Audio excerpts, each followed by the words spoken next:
Hi guys, as you can see we have a hyperlink here which will take us to the pink section of our web page.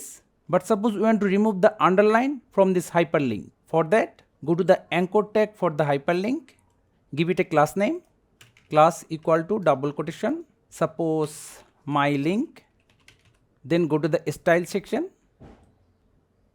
write A for anchor tag, then call for the class dot my link.